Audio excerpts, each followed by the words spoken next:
Okay, hey YouTubers, this is for 09 Saturn Vue, and this is how you're going to get the belt off. It's kind of a pain in the ass, but you have to take the mount off, so you're going to have a jack. And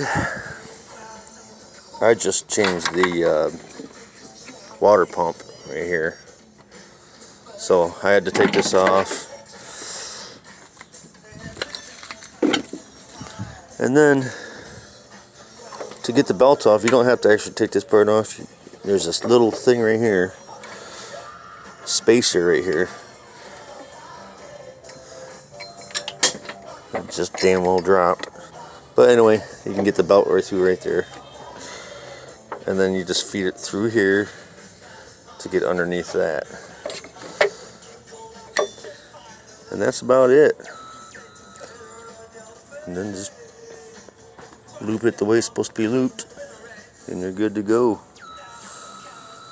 Hope this helps.